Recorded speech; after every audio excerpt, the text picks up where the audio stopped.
যে কোনো সংকটে বাংলাদেশের পাশে থাকার ঘোষণা জাতিসংঘের।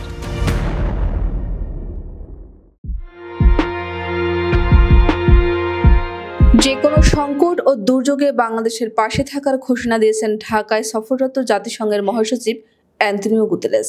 শনিবার সকালে ঢাকায় জাতিসংঘের কার্যালয় পরিদর্শনকালে কর্মীদের উদ্দেশ্যে দেওয়া এক বক্তব্যে তিনি একথা বলেন।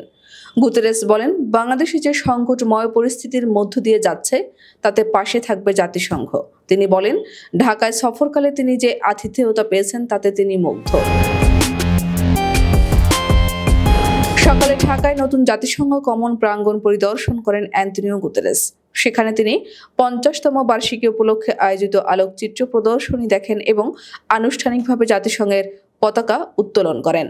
নতুন জাতিসংঘ কমন প্রাঙ্গণ পরিদর্শনের আগে তিনি জাতিসংঘ কান্ট্রি টিম বাংলাদেশের সঙ্গে একটি বৈঠকে অংশ নেন।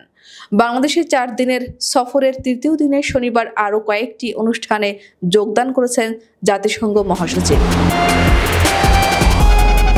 উল্লেখ্য, বাংলাদেশে সফররত জাতিসংঘ মহাসচিব অ্যান্তোনিও গুতেরেসের সঙ্গে গোলটেবিল বৈঠকে অংশ নিয়েছে দেশের বিভিন্ন দলের রাজনৈতিক নেতারা। শনিবার দুপুর 1টায় রাজধানীর শাহবাগে হোটেল ইন্টারকন্টিনেন্টালে এই বৈঠক অনুষ্ঠিত হয়। বৈঠকে আইন উপদেষ্টা আসিফ নজরুল, বিএনপি মহাসচিব মির্জা ফখরুল ইসলাম আলমগীর, স্থায়ী কমিটির সদস্য সালাউদ্দিন আহমেদ, জামায়াতের নায়েবে আমির সৈয়দ আব্দুল্লাহ মোহাম্মদ তাহের, সেক্রেটারি মিয়া গোলাম পরওয়ার, এনসিপির আহ্বায়ক নাহিদ ইসলাম, আমার বাংলাদেশ পার্টির সাধারণ সম্পাদক আসাদুজ্জামান ফুয়াদ, নাগরিক ঐক্যের সভাপতি মাহমুদুর রহমান মান্না প্রমুখ।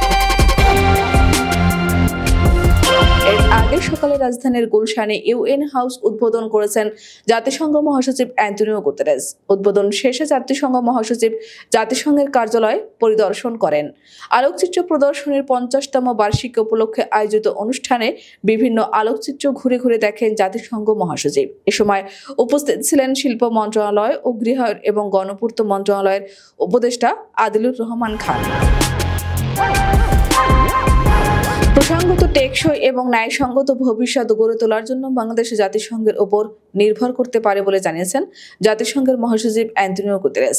প্রধান উপদেষ্টা ডক্টর মোহাম্মদ ইউনূসের সঙ্গে তার কার্যালয়ে এক বৈঠক শেষে সামাজিক যোগাযোগ মাধ্যম এক্সের এক পোস্টে এই মন্তব্য করেন তিনি।